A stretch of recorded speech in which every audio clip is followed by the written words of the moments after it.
안녕하세요. 3, 4교시를 맡게 된 김태경입니다.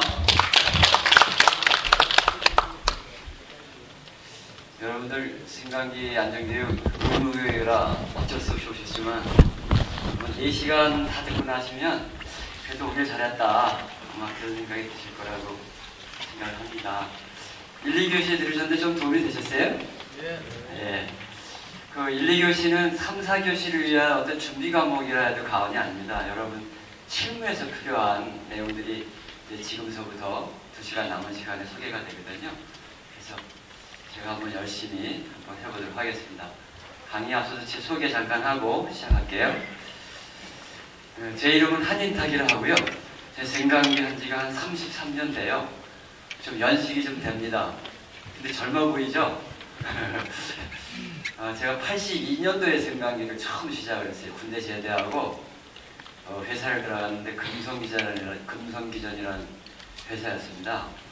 그 회사가 LG산전이 됐다가 오티스가 된 현재 회사입니다. 그래서 전 중앙공장에서 근무를 했는데 제 기계공학을 해서 설계 시대 발령을 받아가지고 5년 정도 설계를 했어요. 엘리베이터 설계를 했었고 그 다음에 생산기술, 품질 관리, 구매 그런 그 제조 현장에서 초합 한 12년 동안 근무를 하고 품질보증부장으로 이제 그 사직을 하고 94년도에 한국승강기-안전관리원이 생기면서 인천지원을 개설한 인천지원장을 뽑는다 그래요. 그래서 간부상으로 들어가가지고 20년간 근무를 하고 작년 6월 30일자로 정년퇴직을 했습니다. 그리고 작년부터는 승강기 안전 그 전문 교수로 활동을 하고 있습니다. 덕분에 여러분들 오늘 만나뵌 것 같고요. 짧지 않은 세월에 제가 승강기 한 분야에만 근무했는데 제가 아는 지식을 충동원해서 여러분들한테 꼭 필요한 점을 이렇게 발췌해가지고 2시간 동안 강의를 해드리도록 하겠습니다.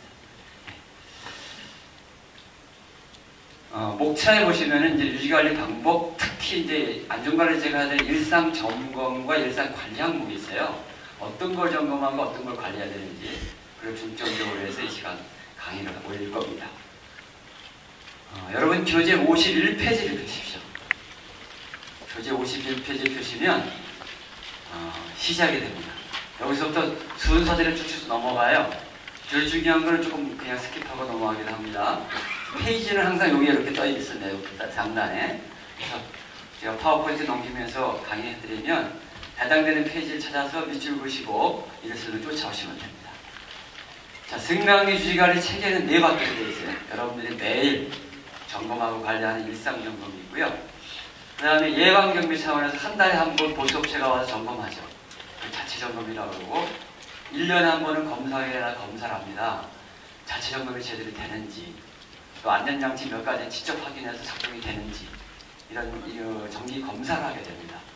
그래서 거기서 점검이나 검사를 하는 지적사항이 나오면 여러분들이 수리를 해야 돼요. 보수업체가 닦고 조이고 기름치는 단순수리가 있고요. 돈 안 들어가는 아니면 부품을 교체해야 되는 마모품이라든가 이런 것들은 여러분들이 부품을 교체하는 돈을 주고 사와서 이런 분들 교체해달라고 하는 교체 수리가 있어요.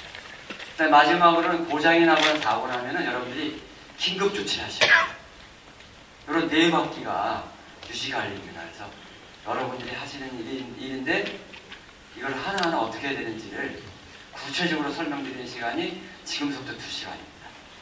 설명을 올릴게요. 이건 정의고요. 유지관리 필요성에 대해서 설명을 드리는 겁니다. 왜? 그냥 알아서 민간 다른 것처럼 자동차 검사만 2년에 한 번씩 하고 알아서 하게 하는데 왜 승강기는 비주얼, 보주얼 다 하라 그러냐? 왜 유지관리 필요성이 필요하길래 어떻게 필요하길래 그런 걸 법으로 정했을까? 이런 부분을 설명드리겠습니다. 첫 번째는 이용자 안전 확보, 두 번째는 소유재산 보존, 세 번째는 설비 성능 유지 측면이다. 그래서 소개하고 있는데 승강기 안전장치가요 한 대당 기본적으로 13가지 이상 설치하게 되어 있어요. 안전장치를. 아마 2교시 시간에 부전유료 시간에 배우셨죠? 문 닫힘 안전장치, 비상경비장치, 완충기, 기타 여러 가지에서 13가지를 기본적으로 놓게 되어 있는데 안전장치가 있어도 그 안전장치가 안전기능을 발휘하지 않으면요 사고로 이루어져요. 그래서 매달 점검하고 1년에 한 번 검사하라는 거예요. 그걸 통해서 이용자 안전을 확보시키겠다는 거거든요. 그래서 안전장치가 있어도 안전기능이 확보되지 않으면 사고 나는 그 동영상을 조금 이따가 제가 2개를 보여드릴 거예요. 그럼 여러분들은 어떤 안전장치가 안 들어서 저런 사고가 났구나, 그걸 저한테 답해 주시면 돼요. 조금 이따가 설명드리도록 하고요. 그 다음에 이제 소유재산 보전 측면이에요. 승강기는 절대 뭐 금액이 만만치 않잖아요. 금년도에 승강기를 처음 설치하시고 교육받으러 오신 분 손 한번 들어보실래요? 네, 좀 적으신 편이네요. 다른 시간보다는. 그 직접 발주도 주셨죠? 얼마에 넣으셨어요? 3,500이요. 3,500만 원. 그 뒤에 계신 분 얼마 넣으셨어요?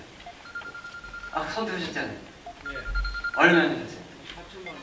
4천만 원. 여기는 얼마 넣으셨어요?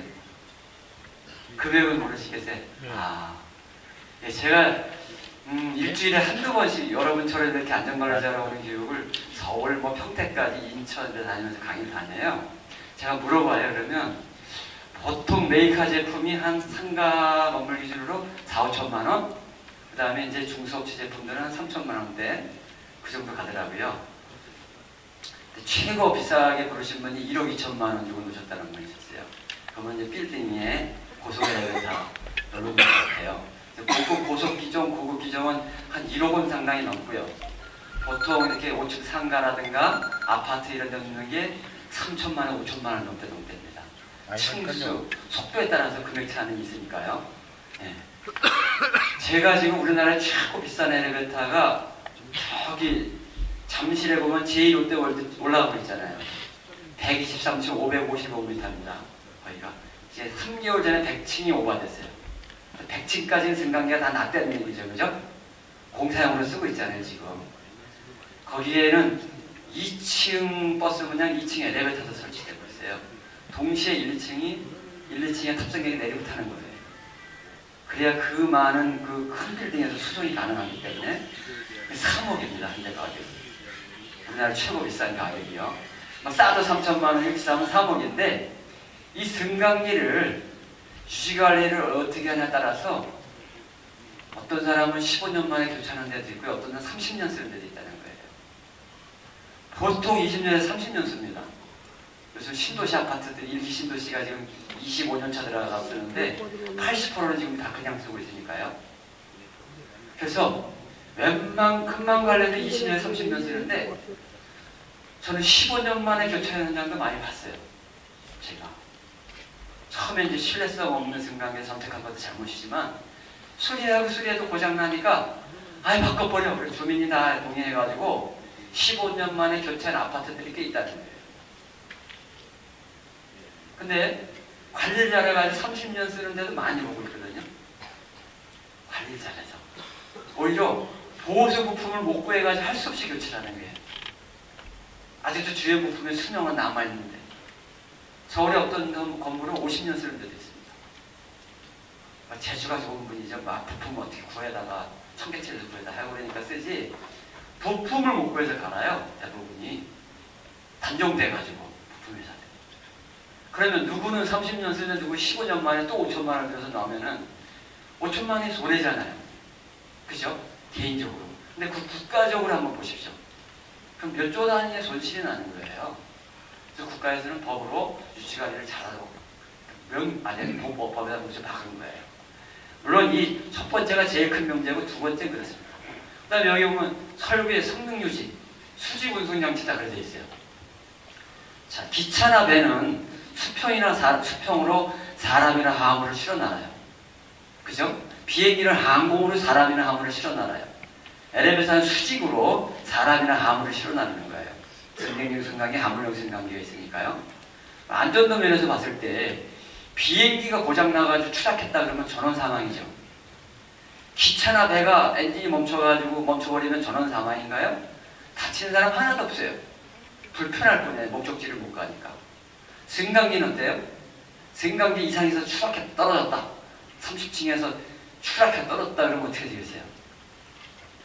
사망 아니면 중상이겠죠? 그래서 승강기가요, 비행기 다음으로 안전법이 까다로운 겁니다. 기차보다 훨씬 까다로워요. 비행기 다음으로는 허라고요. 비행기가 제일 까다롭고, 그 다음 승강기예요. 수직운동장치인데 그래요. 그래서 법에 저렇게 승강기가 까다로운 게 돼 있구나. 이거는 요 개념을 이해하시면 금방 이해되는 거예요. 항공기 다음으로 위험하니까. 그런 의미에서 그렇다는 걸 이해하시고. 그리고 또 한 가지는 편리하게 안전하게 승강기를 운영돼야 돼요. 항공기가 출항하기 전에 무조건 정비하는 이유가 그거예요. 전원 사망이니까 출발하기 전에 정비사들이 쫙 보고 이상 없다 오케이 그래야 비행기가 출발하잖아요. 승강기는 한 달에 한 번씩 그 점검을 해야지만 안전하게 사람이 모든 이용자가 사용할 수 있다는 그런 개념에서 매월 점검을 하라는 거예요. 자동차는 매월 점검 안 하잖아요. 내가 알아서 보고 엔진으로 이상하면 갈구면 끝이잖아요. 그래서 기차 승강기보다 승강기 까다롭다. 위험도가 높다. 그래서 그렇구나. 이해하시면 될 겁니다. 만약에 30층 아파트 사시는 분이 승강기가 고장나가지고 이틀을 세워놓고 걸어다닌다고 생각해보세요. 얼마나 불편하겠어요. 그런 부분도 여기에서는 의미가 있는 그래서 유지관리가 꼭 필요하다. 자, 이거 한번 보겠습니다. 동영상 한번 보여드릴게요. 생명이 넘는 사상자가 발생하고 있습니다. 아찔한 승강기 사고 현장과 관리 책임자들의 안전불감증을 김영주 기자가 취재했습니다. 한 여중생이 닫히는 승강기 문에 무심코 발을 집어넣습니다. 그런데 승강기가 닫히고 학생은 다리가 문에 낀 채로 끌려 올라갑니다. 황급히 문 열린 버튼을 눌러보지만 소용이 없습니다. 학생은 2m 가까이 끌려 올라갔다가 겨우 떨어져 나와 화를 면했습니다. 이 경우는 더 아찔합니다. 한 여성이 한쪽 발을 얻는 순간 승강기가 문이 열린 채로 출발합니다. 이 여성은 다리가 낀 채로 9층에서 11층까지 끌려 올라가 다리뼈가 부러지는 중상을 입었습니다. 이 같은 크고 작은 승강기 사고가 끊임없이 이어지고 있습니다. 2009년 한 해 동안 승강기 사고로 16명이 목숨을 잃었고 중상자도 92명이나 됩니다. 승강기에 승객이 갇혀 119까지 출동해 구조한 사례도 연평균 7,000건에 달합니다. 하지만 건물주나 관리자는 승강기의 안전관리를 소홀히 하거나 무관심한 경우가 많습니다.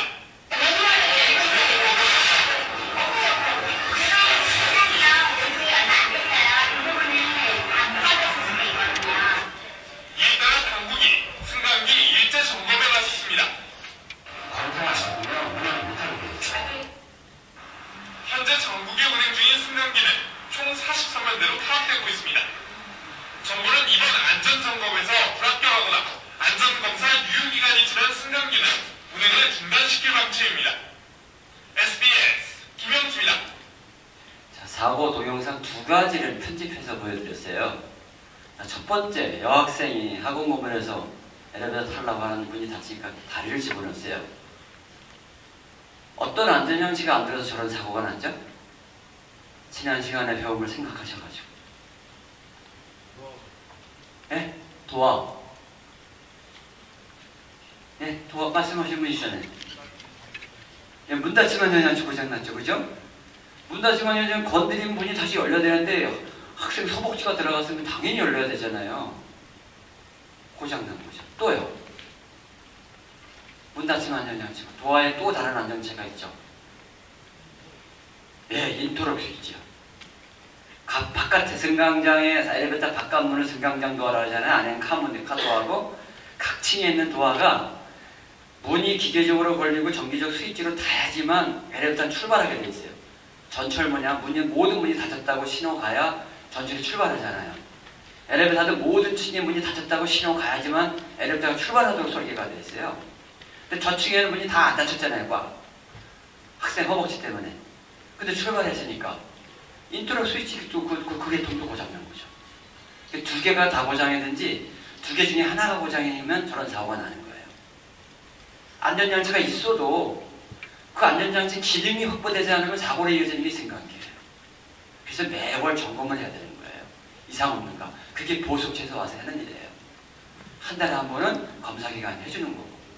그래서 이거 매달 돈 들여가지고 말하고 보수도 내고 이런 아까우시겠지만 저는 안전 때문에 그렇다. 이해를 하셨으면 좋겠어요. 두 번째는 아주머니가 이제 엘리베이터 안에 탔어요. 카 안으로. 근데 출발하면서 문이 다 완전히 닫히지 않았는데 출발하는 바람에 넘어지셨잖아요. 그래서 복숭아뼈 바깥은 엘리베이터 밖에 있고 그 안에만 9층에서 11층까지 올라가는 바람에 발목이 부러져서 119 부대에 와서 구출해주는 장면을 보셨어요. 여기서는 어떤 안전장치가 안 들었습니까? 지난 시간에 배우셨는데 아까는 바깥의 도화를 승장도화를 하잖아요. 카의 도화는 카도화라고 불러요. 카도화는 카에 하나만 있는 거예요. 승장도화는 층층마다 있는 거고, 카도화에도 스위치가 있어요. 완전히 닫혔다고 해야지만 출발하게 돼 있어요. 덜 닫히면 절대 출발 안 하게 돼 있어요. 신문지만 껴놔도 출발 안 한다니까요. 그러면 저 아주머니 복숭아뼈가 딱 이렇게 다리가 있으면 출발 안 해. 출발했으니까 인터넷 스위치가, 아니, 카 도어 스위치가 또 고장인 거죠. 그래서 저런 사고는 안 되는 거예요. 그래서, 점검을 통해서 안전을 확보하는 거구나. 그래서 유지관리가 필요하는구나. 여러분들이 이해했으면 됐고, 그 다음에 화면이 바뀌면서 필증을 딱 보여주니까 케이스만 있고 필증이 없죠. 검사 안 받는 중이에요. 자체 점검도 안 하고, 1년에 한 번 하면 검사도 안 받았어요. 여러분들이 자체 점검하고 검사 받으면 저런 사고는 날 수가 없는 거예요. 아예 무법승 관계. 저런 사고가 난 겁니다. 나 안 받아. 요즘도 가끔 그런 분이 있어요. 무시하신 분이 동대표 돼가지고 무슨 큰 힘 주는 줄 알고 승강기 검사 나 안 받아. 그리고 뻗팅겨요. 뻗팅길 일이 아니니까요. 주민들 안전을 담보로 해가지고 어떡하려고. 그런 무식한 사람들이 아직도 있긴 있어요. 교육받으러 오신 분이 저한테 그래요. 우리 동대표님이 검사 안 받겠다는데 어떻게 해야 됩니까? 도대체. 교육받아고 해야 되는데. 안 받고 운행하면 1년 이하생인데 1천만 원 벌금입니다. 그렇게 말씀하십시오. 제가 그랬어요. 책임지라고. 그런 의미에서 그런 겁니다. 자, 그리고 비상 매뉴얼이 있느냐 물어보니까 그런 거 없다. 인수인계 받은 적도 없고 난 본 적도 없다. 그래 아가씨가. 건물에 승강기 운행관리 규정이 있냐를 물어본 거였어요. 없다는 거예요. 인수인계 받은 적도 없고. 여러분들은 다 있는지 모르겠어요. 없으신 분들은 어떻게 만들어야 되는지 일단 가르쳐 드릴 거니까 만드시면 돼요. 자, 그런 것들이 동영상에서 나왔던 얘기들입니다.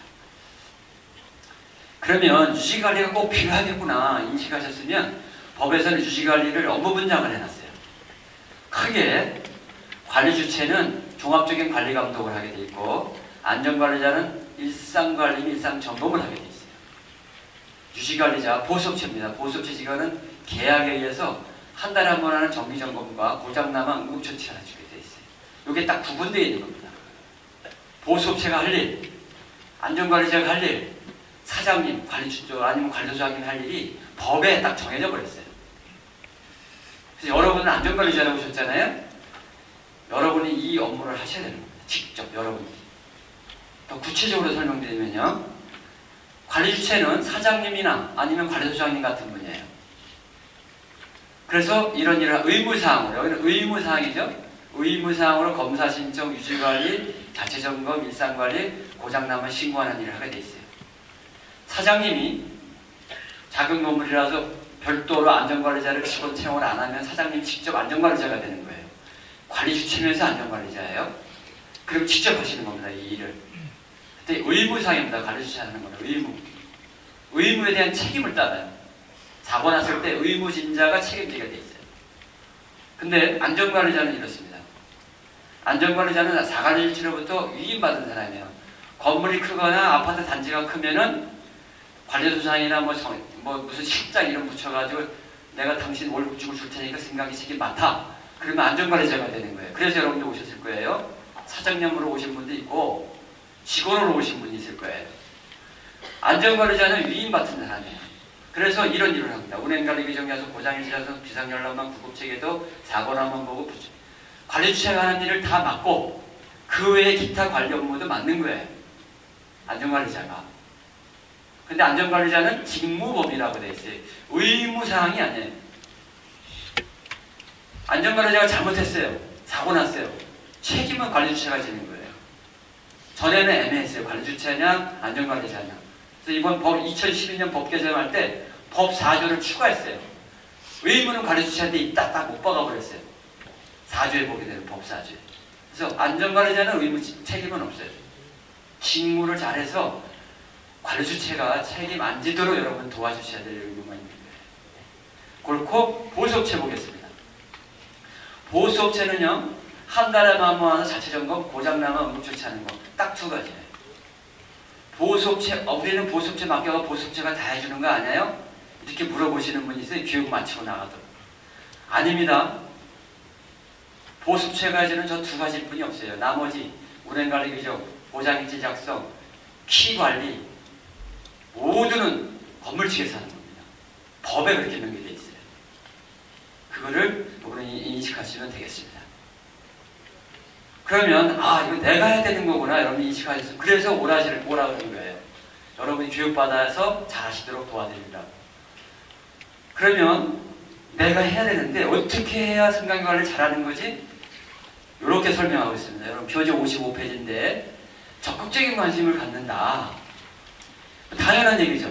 뭐 승강기뿐만 아니라 어떤 정원 관리를 한다든지 뭘 하든지 간에 사장님이 관심 갖는 거는 잘 되게 돼 있어요. 관심 안 가지면 잘 안 돼요. 사장님이나 안전관리자들이 승강기 안전에 관심을 가지면 승강기 안전 품질은 올라가게 돼 있어요. 그건 당연히 지사예요. 구체적으로 안전관리자가 뭘 잘하면 되느냐? 메모를 잘하면 된다 써있어요. 우측에. 그러니까 일상관리나 일상점검하면서 메모를 잘하시는 게 문제점을.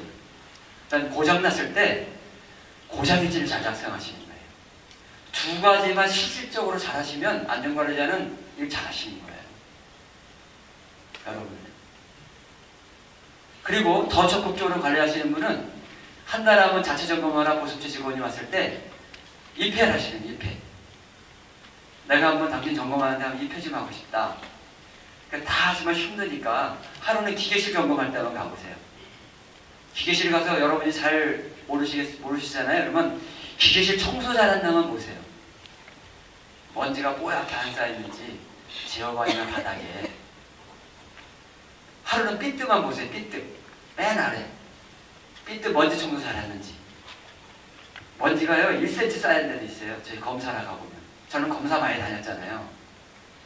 검사를 가보면 삐뚤을 아무도 청소를 안 해가지고 1년 동안 1cm가 쌓여가지고 발 디디면 눈이 날리는 건 좀 날려요. 먼지가. 그리고 그 먼지가 승강기가 올랐다 내렸다 속도가 있잖아요. 그 풍류에 의해서 다 주민들이 마시는 거예요.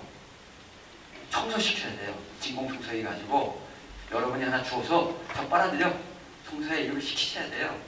그래야 호흡기 질환이 예방돼요. 칸 천장 위에도 먼지가 수북히 쌓인 데도 많아요. 엘리베이터 천장 위에. 거기서 청소된다는 거 보시고. 잘 모르겠으면 청소된 것만 보세요. 기계실 칸 천장 위에 삐뚤. 가끔씩. 그래도 그렇게만 봐도 보수업체 직원이 더 잘할 거예요. 또 하나는 자체 점검하라는 직원이 자격증가. 자기 조수를 보낼 수도 있잖아요. 어느 날. 그러면 돌려보내셔야 돼요. 자격자가 와서 점검해야지 당신이 왜 왔냐. 요런 게 여기 5가지를 소개하고 있어요. 여러분 효율적으로 관리하는 방법이요. 그 다음에 여러분 교재 56페이지 하단에 보면은 칼라로 된 조그만 그래프가 있어요. 그죠? 주황색, 노란색 이렇게 색깔 표시되어 있는 교재 56페이지 하단에 보면은 이런 그래프가 있어요. 거기에 수명 15년에서 20년 써있는 거 밑에다가요 참고치 그렇게 쓰세요. 실제 수명 15년, 20년 아닙니다. 저거 교재 수정할 때 제가 바꿀 거예요. 근데 15년이라고 쓴 이유는 있어요. 이거 설명드릴게요. 실제는 20년에서 30년이에요. 수명이. 저건 참고치라고 써놓으세요. 저건 실제 수명 아닙니다. 15년으로 왜 나왔냐면은 승강기가 법적 수명이 어떻게 되냐 이거예요. 법으로 따지는 사람 많잖아요. 요즘에. 없다. 정해진 게. 굳이 법적 수명을 얘기해달라는 거예요. 저희들이 한 15년 전에 법을 다 주셨어요. 어떻게 법적으로 연결할 수 있는 게 없나 그랬더니 세법을 찾아봤어요. 여기 저 회계하시는 분들은 알 거예요. 기계장치나 건축설비에 보면요 감가상각기간이라는 게 있습니다. 제가 제조공장 근무할 때는 선반 빌딩 이런 거 들으면 1,000만 원, 500만 원 이런 주고 사잖아요. 그 감가상각기간이 5년이에요. 장부 가격에 처음에서 한 1,000만 원, 500만 원 적혔다가 5년 지나면 제로를 잡히는 거예요. 기계는 계속 쓰는데도 자산 가치는 영원히 된 거예요. 그런 것처럼 승강기 보일러는 건축 설비로 들어가요. 감가상각 시간이 5년이에요. 그래서 굳이 법적으로 수명을 얘기하려면 15년이다. 그래서 얘기 나온 거죠. 15년이라고 쓴 이유가. 그러니까 참고치라는 거예요. 실제 수명이 그렇진 않습니다. 20년, 30년 정도 보시는 게 맞아요. 여기 보시면 초기 불량여액이 있어요. 이거 6개월에서 1년 봅니다. 6개월에서 1년 정도 쓰세요. 아파트 처음 만들고 입주하면 LF 사람 막 집 나르잖아요. 고장, 초기 고장이 날 수 있어요. 그래서 그런 걸 포함해서 초기 불량 영역, 그래서 6개월에서 1년, 안전 영역을 10년 봅니다. 그 후 다시 열화 영역을 한 10년 보는 거예요. 그래서 한 15년 차쯤에 간이진단 성적으로 정밀안전검사라는 겁니다. 여러분 법 시간에 정밀안전검사는 15년 만에 한 번 한다. 아마 배우셨을 거예요. 그죠? 정밀안전검사라는 게 딱 한 번 있다. 15년마다. 그게 요 개념에서 하는 거예요. 한 20년 정도 지났을 때는 여러분들이 내가 맡고 있는 승강기가 주요 부품, 권상기의 모타나 기아 아니면 제어반의 성능 이런 것들이 수명이 얼마나 남았는지, 또 기타 문짝이라든가 이런 건데 노고는 안 쓸었는지, 레일이라든가 이런 부분에 그런 것들을 다 점검을 해서 앞으로 10년 이상 너권이 쓸 수 있다 그러면은 그런 진단 보고서가 나올 수도 있고, 아니면 이건 2, 3년 지나면 어차피 문제가 생기겠다 하는 진단 보고서 나올 수 있잖아요. 그러면 받아보셔서 그 다음 10년을 어떻게 관리할까. 많이 남았다 그러면 돈 좀 들여 수리해서 10년 딱 쓰시면 되는 거고요. 인테리어만 바꿔서. 아니면 이거 2, 3년뿐이 안 남았다 그러면 돈 들일 필요가 없잖아요. 최대한 수리는 아끼고 교체 계획을 준비하셔야죠. 그죠? 그러셔서 교체하는 거. 그러기 위해서는 한 20년쯤에는 정밀진단 같은 거 받아보는 게 좋겠다. 그렇게 말씀드립니다. 큰 그림상에서 관리하실 때 참조하시는 거예요. 자, 이제부터는 실질적인 내용이 들어갑니다. 보수업체 시켜서 자체 점검을 하는데, 계약 방법, 보수업체 선정 시 어떻게, 뭐에 주의해야 되는지, 계약 시에는 뭘 주의해야 되는지 이 부분을 설명드리도록 하겠습니다. 계약 방법은요, 두 가지가 있어요. 단순 유지관리 계약이 있고, 책임 유지관리 계약이 있어요. 단순 계약은 한 달에 한 번 점검해주고요. 수리하면 수리비는 건물측에서 내는 거예요. 그죠? 근데 책임 유지관리 계약은요, 수리비도 보수처가 부담해요. 검사비도 보수처가 부담해요. 그러니까 뭉칫돈 수리비 나갈 거를 다 분해해서 월 보수료에 더 준다는 개념으로 생각하시면 돼요. 월 보수료 주고 일철 건물증인 책임이 없어요. 또 뭉칫돈 들어 나갈 일도 없는 거예요. 그게 책임유지관리 계약이에요. 상주계약은 책임유지관리계약을 맺으면서 우리 아파트에 한 50대 되니까 보수업체 직원 한 명 상주시켜라. 계약세 못 받는 거예요. 그러면 상주계약을 포함하는 겁니다. 그런 개념이 상주계약이에요.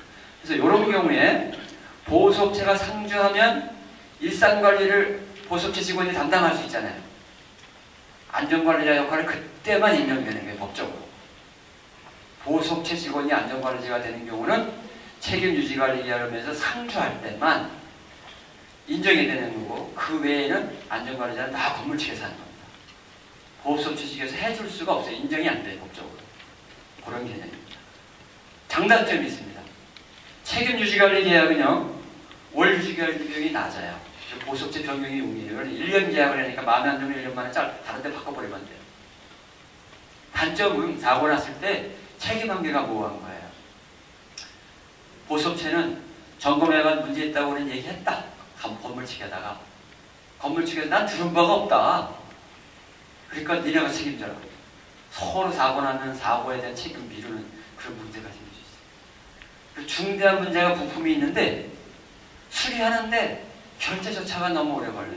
특히 아파트 같은데, 큰 아파트는 입주자 대표 회장 받는데, 결제 받는데 뭐 2~3달 걸린 데도 있어요. 문제가 있는데도 계속 에러가 운행되고 있는 거예요. 결제를 안 해줘가지고. 그런 문제들이 여기는 있어요. 그러나 책임유지관리 계약은 사고 시 책임 관계가 명확해요. 다 보수업체 책임이에요. 건물책은 잘 외워요. 사고 나면. 그죠? 안전관리자가 더 편하죠. 책임 나면 다 보수업체 책임이니까. 그게 이게 제일 좋은 큰 장점이죠. 그 다음에 그 대신 유지관리는 높죠. 이 비용보다 3 내지 5배 정도를 더 줘야 돼요. 보통 그래요. 저기 10만 원 준다면 한 50만 원 준, 한 40만 원 주고 15만 원 준다면 한 50만 원 이상 주고 그래요. 매월. 그리고 변경이 곤란한 게 장기 계약을 맺어요. 3년에서 5년 계약을 맺어요. 보통 5년 계약 맺더라고요. 간이 책임 유지관리만 한 3년? 제대로 된 책임 유지관리가 맺으면 5년 정도 맺더라고요. 요즘에. 그게 이렇게 구분이 된 장단점이 있습니다. 뭐가 좋냐? 요 세 번째 줄이 장기적 측면에서는 이게 차이가 났더라. 그런 데이터가 우리나라는 아직 초기라 없고요. 우리나라는 책임 유지관리 계약이 지금 한 5% 정도예요. 전국 현장 중에 95%는 단순 유지관리 계약을 하고 있어요. 근데 유럽 같은 경우는 70%가 책임 유지관리 계약을 해요. 그 선진국에서 통계에 의하면 책임 유지관리 계약이 훨씬 낫다. 우리나라 통계는 아직 없어요. 초기다. 우리나라는 초기 단계다. 참고하시면 될 것 같습니다. 이제는 보수업체 선정 시 고려사항입니다. 보수업체를 선정할 때 저런 거에 꼭 유한점을 두고 선정하셔야 됩니다. 좋은 보수업체 좀 소개해 주세요. 전화들 자주 와요. 근데 어떤 업체가 좋다고 얘기해 줄 수가 없어요. 공공기관 입장에서는. 그 얘기해 주면은 다른 업체가 무슨 근거로 얘기하느냐 뭐 따지면 우리가 할 말이 없잖아요. 그래서 저희 이렇게 얘기해야 돼요. 전화도 와도. 이 말씀을 드리는 거예요. 첫 번째가요. 업체를 선정할 때 첫 번째로 전문 기술을 보유하느냐. 전문 기술은 사람이 아니에요. 요즘은 장비죠. 장비와 자료가 있는가를 봐야 되는 거예요. 장비 리스트를 내다봐야 돼요. 제출해 나가야 돼요. 특히 고장 추적 장비가 있는지. 여러분의 건물에 있는 승강기를 고장 나면은 고장을 추적할 수 있는 요즘 장비가 있어야 돼요. 요즘에는 다 콘덴서 꽂아가 장비를 읽거든요. 에라코드를 읽어야 되거든요. 근데 그 장비도 없이 보수화 보는 사람, 보수 덤벼드는 사람들이 있어요. 여러분 그것도 모르고 줘. 그럼 진짜 고장 원인을 못 찾아요. 요즘에는 컴퓨터화 에라코드가 되기 때문에. 그러면 여러분 잘못이에요. 그런데 준 장비 체크하셔야 돼요. 고장 추적 장비가 있는지, 장비가 있는지, 수리 기술, 자료가 있는지. 인력 현황 받습니다. 자체점검자 인력 현황, 고장 나거나 그랬을 때 교체할 수 있는 베테랑 인력 현황이 몇 년 차가 몇 명씩 있는지 인력 현황 내놔라. 또 하나 세 번째는 현대 거다.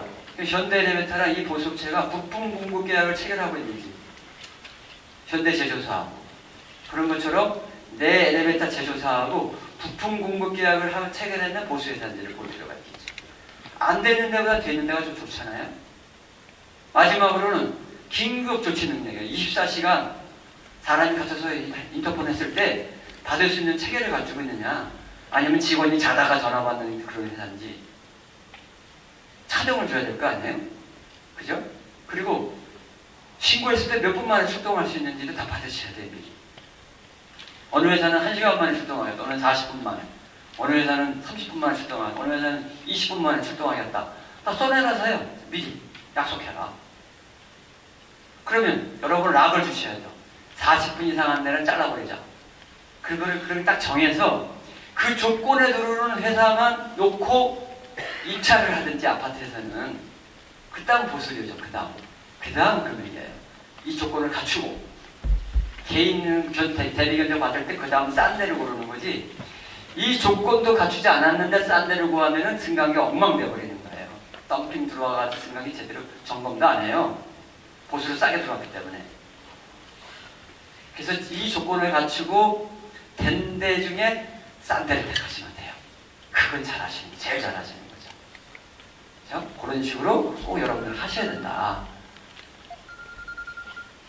요 부분에서 설명 더 드리면 작년도 우리나라 모든 보수업체의 출동시간 평균을 내니까 30분이에요.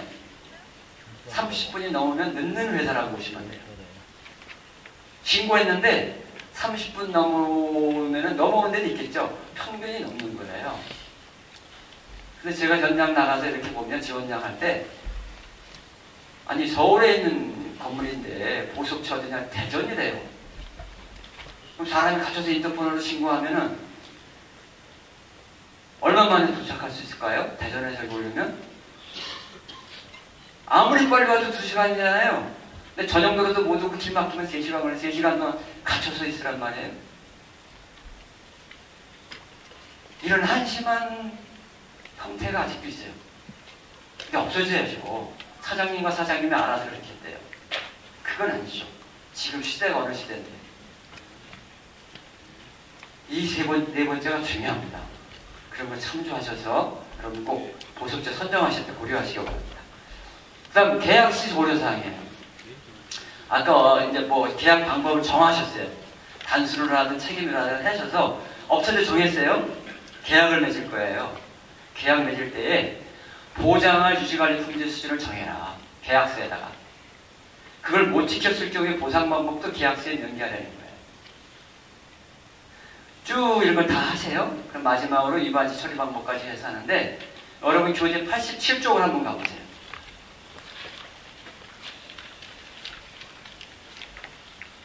교재 87쪽에 가시면 유지관리 계약서 해가지고 정부에서 권장하는 샘플이 있어요. 한 장 넘기시면은 한 장 88쪽에 보시면은 5조 항목을 보세요. 5조 항목에 동그라미 1번 월 보장할 품질 수준, 월 고장률, 월 비운영 시간, 가치점 출동 시간 딱 나와 있죠. 동그라미 2항 보시면 그것을 못 지켰을 경우에 월 보수비에서 얼마를 차감한다 이렇게 써 있죠. 이런 내용을 다음번 여러분들 계약 체결하실 때는 요걸 해서 반영시키세요. 지금은 보수업체에서 준 계약서들 사인만 해주고 했다면 저는 지금 시간이 없어서 한 항목만 말씀드렸습니다. 나머지 읽어보시고 여러분이 유리하겠다 싶은 거는 다음에 계약할 때는 이 항목도 넣어달라, 이 항목도 넣어달라 그리고 요구를 하세요. 쌍방 합의해서 결정하는 거니까 계약을 하실 때 하셔야 되는 거예요. 근데 문제는 여러분이 월 보장할 품질 수준을 정하고 싶은데 월 고장률이 여러분이 관리하고 있는 승강기의 월 고장률을 여러분 자신도 몰라. 그럼 넣을 수 있어요? 없어요? 여러분 관리하는 승강기 고장률이 월 평균 고장률이 몇 프로예요? 알아야 넣죠. 계약서에다가. 그리고 못 지켰을 때 추궁할 수가 있는데 보수업체를. 여러분도 모르면 안 되죠. 여러분이 그거 없다면 이제부터 1년 동안 관리를 하셔서 그 데이터를 만들어내야 돼요. 그래서 그 다음에 그건 넣으셔야 되겠죠. 그죠? 나도 모르니까 지금은. 그래서 월 고장률, 월 비운행 시간을 어떻게 내는지는 조금 이따가 진행하면 다시 상세하게 설명드릴게요. 일단 그거를 1년 동안 내는 겁니다. 그 다음에는 또 계약서에 명기하고 그렇게 하셔야 돼요.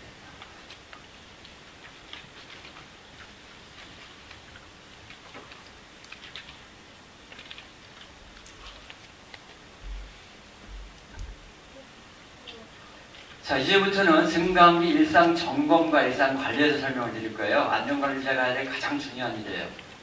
자, 먼저 일상 관리 중에 4가지 중에 첫 번째입니다. 비상열쇠 관리. 안전관리자가 관리하는 것 중에 가장 중요한 일이에요.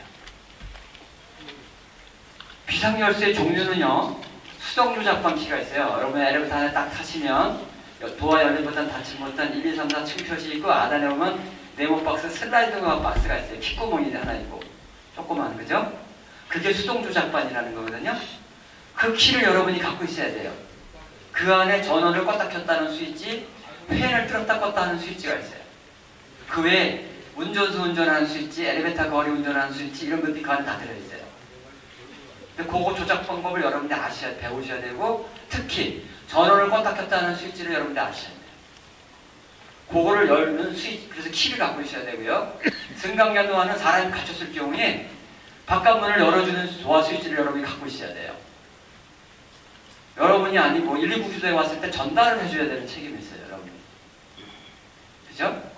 그 키, 승강도어 키, 그 다음 기계실 키는 당연히 건물 거니까 있어야 되고요. 15층 넘는 아파트나 일반 건물에 넘으면 비상용 엘리베이터가 있는데 거기는 비상시에 소방수가 운전하는 1차, 2차 스위치가 또 있습니다. 그거까지가 승강기 비상열쇠 한 묶음으로 해서 관리를 하셔야 돼요. 안전관리자가. 이렇게 묶음을 해가지고 비상열쇠, 승강기 비상열쇠에다가 팻말도 달아가지고 여러분 낮에만 근무하잖아요. 야간 근무하는 자하고 공유를 하셔야 돼요. 그 위치를. 야간 근무를 정해진 자리에 보관하라. 확보한 다음에 자리에 보관하는 거예요. 정해진 자리에 보관해야 될 이유는 예를 들어서 여러분 건물에 2시에 사람이 갇혔어요. 인터폰에서 사람이 안 받아요. 그럼 이 사람이 핸드폰을 갖고 있으면 어디에 연락해요? 119에 할 거 아니에요. 119가 도착을 했어요. 근데 키도 없어. 자기한테도 없고 뭐 갖고 나온 사람도 없어. 그러면 끊어달라고 날리고 하고 그러면 어떻게 해요? 도화 걸려가지고 에어백 이만큼 최대한 밀어 올린 다음에 도화 사이에다가 에어를 빡 집어넣으면 인터럭이 부서뜨려서 문을 열고 구출해주고 가요. 119 구조대원은 잘못한 게 하나도 없어요. 여러분들 피해 보상을 119에서 할 수 있어요? 못해요. 정당하게 한 거예요, 119 구조대는요. 근데 여러분 아침 출근했더니 엘리베이터가 서 있을까요? 잘 운행되고 있을까요? 네? 서 있죠. 그 층에 인터넷이 부서졌는데 모든 층의 스위치가 정상이야 운행되는 건데 한 층이 고장나면 엘리베이터는 운행을 못해요. 주민이 다 걸어 내려오는 거예요. 한마디씩 하면서. 여러분들은 또 인터넷 스위치 사와야 돼요. 주문해야 돼요. 빨리 인터넷 스위치 돈 얼마예요? 뭐 해가지고 사와야 돼, 긴급하게. 그리고 보습제가 또 바꿔 끼야 돼요. 그 보습제도 돈 줘야 되고 수리비도 또 제품비도 구매비도 줘야 돼요. 이런 일이 발생되는 거예요. 이런 일이 발생하게 안 되려면은 야간 근무자하고 공유를 하셔야 돼요. 아파트는 경비 아저씨, 상가 건물이다 이러면 제일 마음 착하게 생긴 세입자한테 부탁을 해야 돼요. 해달라고. 그죠? 그래야 그런 일이 발생 안 되니까. 언제 누가 갇힐지 모르잖아요. 그리고 관리대장을 만들어서 혹시 사용할 경우에는 대장에 기록해라. 사고 시 추적하기 위해서 그래요. 이 사고가 많거든요. 승강기 비상열쇠로 인한 사고가. 그래서 추적하게 해라고 사고 사례가 여러분 109쪽 여러분 교재 하나 실려 있어요. 109쪽 한번 가보세요. 교재에 사고 사례가 여러 개 있는데 비상열쇠 키 사고가 제일 처음 실려 있어요. 매점이에요. 병원인데 매점 주인이 비상키를 갖고 있었던 거예요. 승강도화키를. 안전관리자도 아닌데. 그러다가 어떻게 엘리베이터 사용하다 어느 날 승강도화 키를 열었어요. 카가 있는 줄 알고. 근데 카가 없어서 삐뚤어 떨어져서 사고 난 거예요. 근데 문제는 그 하단 우측에 보시면 사고 사례가 연도별로 나와 있죠. 그게 중요해요. 읽어보세요. 연도별로 사고 사례가 무슨 연도에는 2건, 무슨 연도에는 3건, 무슨 연도에는 4건, 2건. 평균 2건 이상인 거예요. 매년. 지금도 나요, 지금도. 최근, 이건 10년 이전 사고고요. 최근 통계는 이따가 제가 2번째 시간에 또 보여드릴 거예요. 안전관리자가 이 사고가 나면 안전관리자 책임을 면하기가 어려워요. 이 비상열쇠는. 안전관리자가 관리하는 거잖아요, 직접.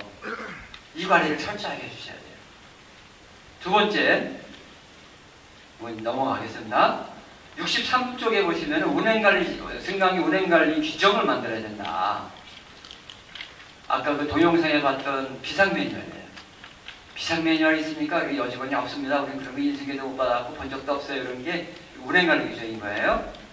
자, 운행관리 규정은요, 승강기 현황이 나옵니다. 그리고 조직도가 있어야 되고 유지관리, 뭐 업체명, 비상연락이 있는데 여러분 샘플이 이것도 있습니다. 77쪽 가시면 샘플이 있어요. 77페이지를 다 펴세요. 그리고 승강기 운행관리 규정 그래 나와 있습니다. 77페이지 1절 그래가지고 8절까지는 업무 분장에 대한 거예요. 건물마다 이거 다 다를 거예요. 그래서 여러분 필요 없는 거 다 빼버리고요. 필요 있는 것만 남기시면 돼요. 2절 한 장 넘기시면 2절의 구조 항목을 보십시오. 비상열쇠 관리 그래가지고 조금 전에 제가 비상열쇠에 대해서 설명드린 게 다 적혀 있죠. 쭉 읽어보시면 그죠? 10조를 가보세요. 기계실 키 관리는 어떻게 한다 또 다 써 있어요. 그래서 2절 항목은 다 넣으시면 돼요. 관리 항목, 관리 지금 제가 교육시키는 내용을 총 정리하는 거니까. 그래서 2절은 그대로 모두 치시면 되고 1절만 건물 현장에 맞게끔 필요 없는 거 빼버리시고 만드시면 돼요. 넘겨보십시오. 그러면 현황표가 나와요. 승강기에 자주가 많은 현황표가 나오고 그 다음에 아파트 같은 데는 조직도도 나오고요. 그죠?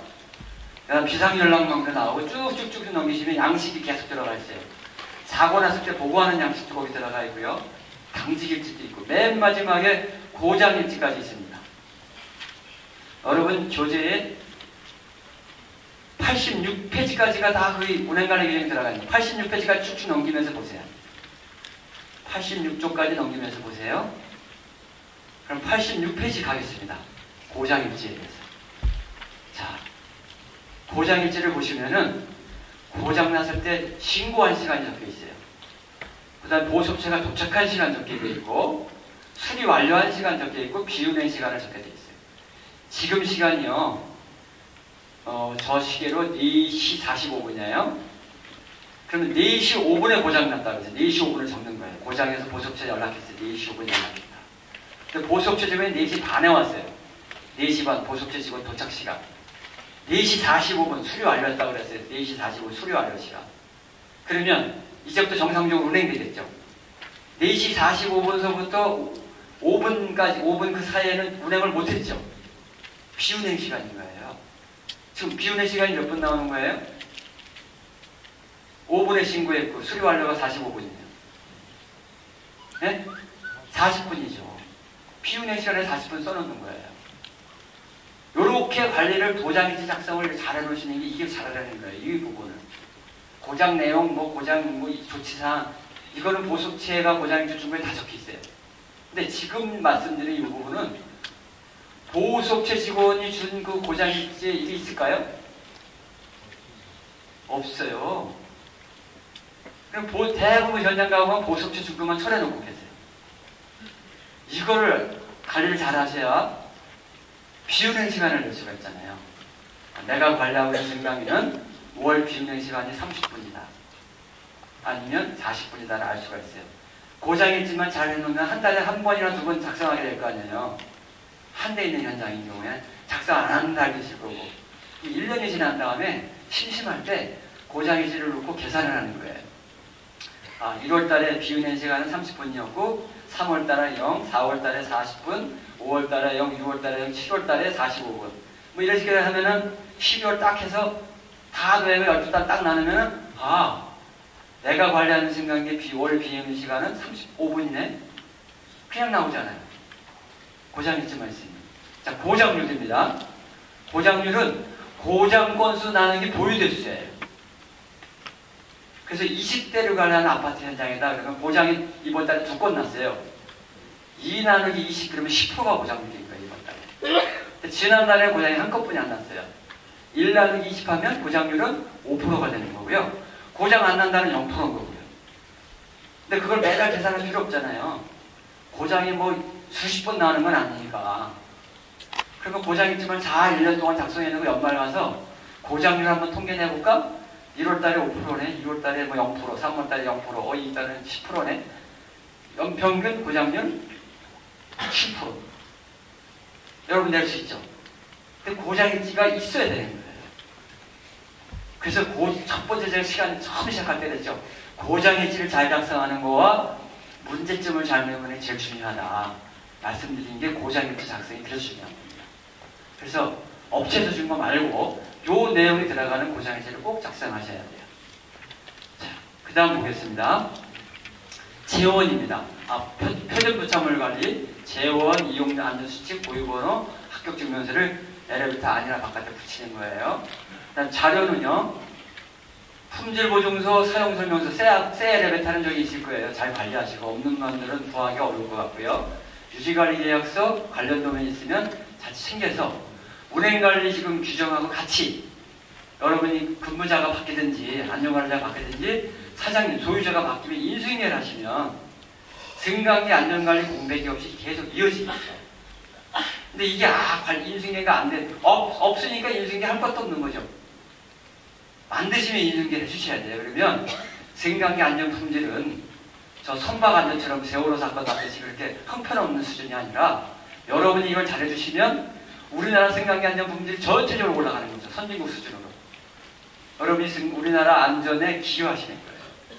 이걸 잘 관리하셔서 인계해 주시면 돼요. 그거를 좀 저희도 부탁드리는 거고요.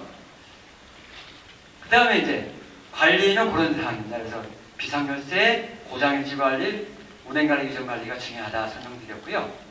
이제부터는 일상점검에 대한 것을 설명드립니다.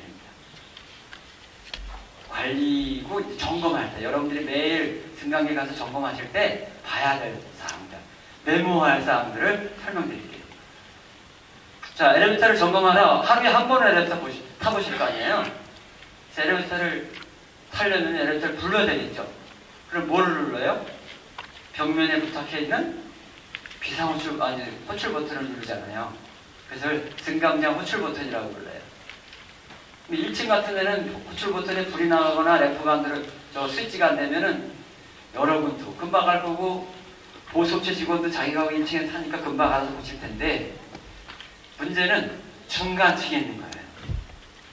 아파트를 15층 아파트 치면 2층에서부터 14층에 업 버튼, 다운 버튼에 불이 나갔거나 스위치가 안 되면 제대로 고쳐질까요? 보수업체가 알아서 계단 타고 올라가면 점검해서 고칠까요?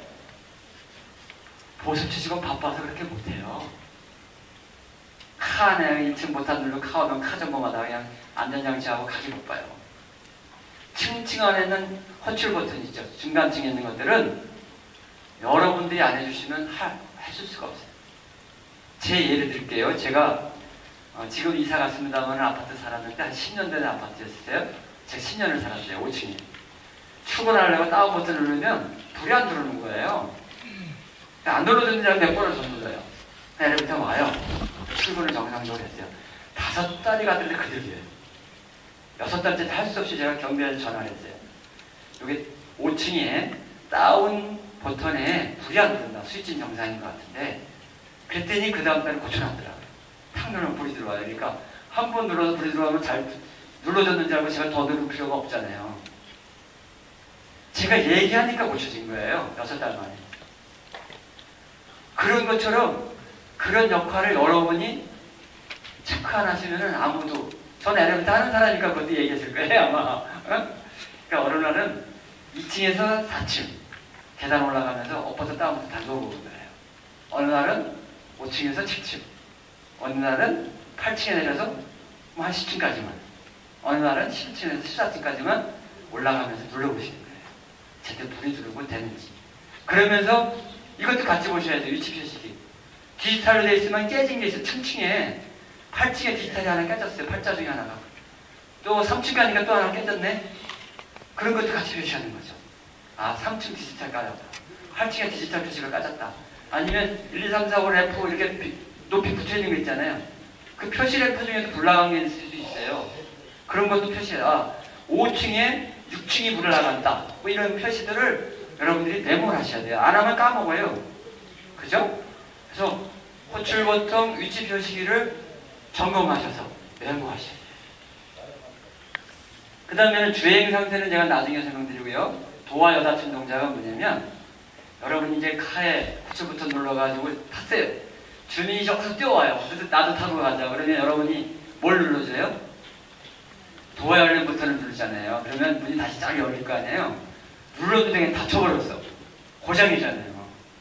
도와 열린 버튼 고장이라고 써야 돼요. 뭐 이런 것들을 여러분이 확인하면서 이 상황들을 메모를 하셔야 되는 거예요. 자, 요거는 이제 운전 상태에 대한 설명을 드렸고요. 그 다음에 이제 안전장치에 대해서. 문 닫힘 안전장치가 있습니다. 보수업체가 와서만 저건 점검하는 게 아니죠. 여러분 타실 때 접촉봉 한 번 들으면 문이 열리면 정상인데, 접촉봉을 눌렀는데 그냥 닫혀버리네? 그러면 문 닫힘 안전장치 스위치가 고장난 거잖아요. 그럼 내버려두게 되면 어떻게 되겠어요? 조영상 사고나 한 번쯤 그런 사고 날 수 있겠죠. 그죠? 이거는 메모해서 부를 성격이 아니에요. 바로 불러야 되는 거예요. 문 닫힘 안전장치 고장났다. 안전장치가. 빨리 와서 고쳐라. 한 달에 한 번 오는 날 기다릴 수가 없어요. 안전장치가 잘못된 경우는. 그걸 여러분들이 해주셔야 되는 거고요. 그 다음에 이거예요. 인터폰 통화 상태. 갇힌 사람이 외부하고 연결할 수 있는 건 인터폰뿐이 없잖아요. 그죠? 핸드폰 없는 사람인 경우에는, 핸드폰 있으면 핸드폰이 비상수단이 있지만 눌러요. 근데 저게 안 되네? 그러면 계속 갇혀 있는 거잖아요. 그러니까 그렇게 상황이 안 되려면 저걸 점검을 해줘야 돼요. 누가 점검해 줄까요? 주민들이? 보수업체 직원이? 보수업체 직원은요, 여러분이 점검하면 저걸 받는 사람이에요. 한 달에 한 번 그 건물에 오는 거고. 그래서 요즘은 저걸 누르면요, 인터폰 받는 사람이 안 받으면 보수업체 직원이 받게 돼 있어요. 전화장치가 연결돼가지고. 작년에 돈 들여서 아마 수리를 하셨을 거예요. 그래서 보습지 직원이 받게 되어 있는 거예요. 인터폰을 안 받을 경우에는. 그렇게 시스템이 바뀌었어요. 근데 저거가 정상적으로 라인이 제대로 살아있는지를 확인하는 거는 여러분이 하셔야 돼요. 이틀에 한 번은 눌러보셔야 돼요. 정상인가. 안 됐으면 수리해야죠. 미리미리. 그죠?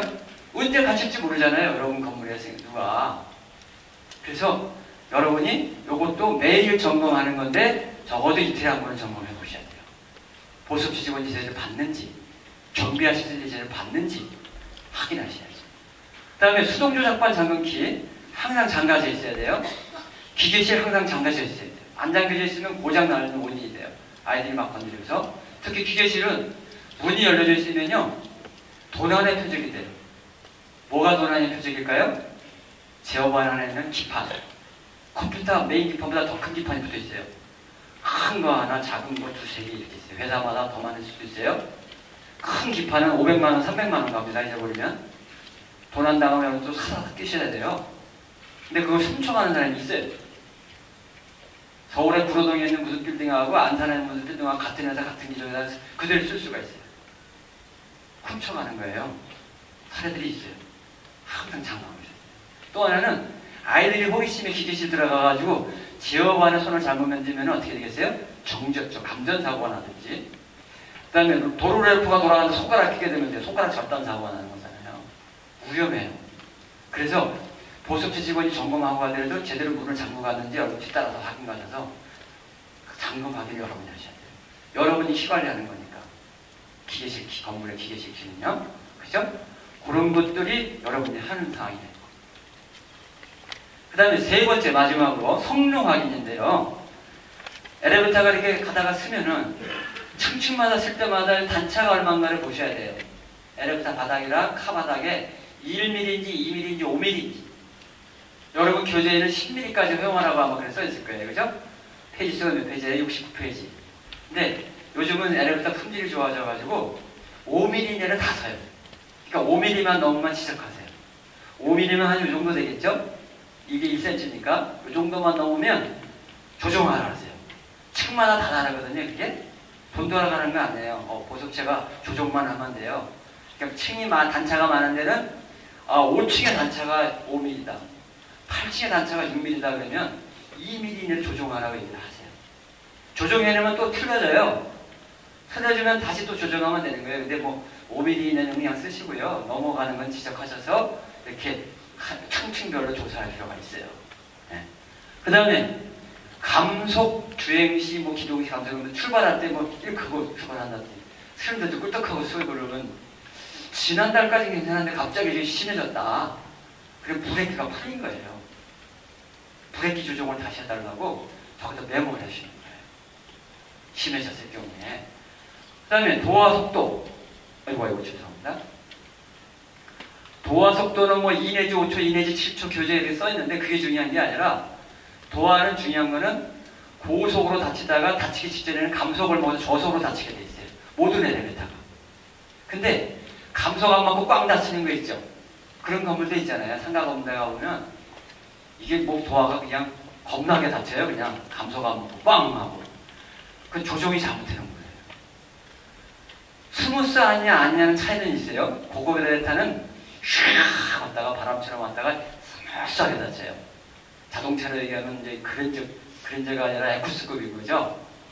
근데 문 닫힐 때 투박한 건 뭐예요? 뭐 티코나 이런 수준은 그렇지 않잖아요. 그런 차이에서 좀 어떻게 간에 감속 안 먹는 건 잘못된 거예요.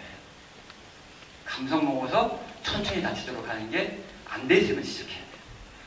그 다음에 마지막으로 이상수.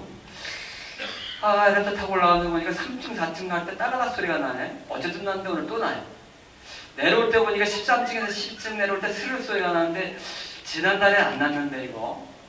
그러면 메모해야죠. 3층, 4층 올라갈 때 따라가다. 13층에서 10층 내려갈 때 스르륵. 이걸 메모해야 돼요. 그러면 잊어버리니까 여러분들. 저도 자주 잊어버리니까 다 이제 다 메모했어요. 점검하면서. 보습지 점검하는 날 내가 보습지 직원이 왔습니다. 사장님 점검하러 왔습니다. 그러면 여러분 옛날에는 알았어 저는 하고 가 이랬을 텐데 이제 어떻게 하셔야 돼요? 들어와. 여러분 얘기할 게 있으니까 들어오라 그래서 차도 맛있는 거 대접 다 하시고요. 아, 수고 많지 추운데 차 한 잔 마셔. 그리고 내 마음을 꺼내야죠. 아, 5층 내가 보니까 5층에 다운버튼에 불이 안 들어와. 8층에는 업버튼이 안 들고 디지털이 하나가 깨졌어. 9층에도 그렇고 그거 좀 손봐주고 칼을 탔는 데마다 3층에서 4층으로 딱가닥 소리가 나고 13층 17층에 스륵 소리가 나는데 지난달에 안 나는데 이게 소리가 나네. 이거 왜 그러는지 한번 얘기 좀 해줬으면 좋겠고 이렇게 여러분 메모하는 걸 가지고 얘기를 하는 거예요. 그럼 보습제 직원 마음이 어떨까요? 지난달하고 다르죠.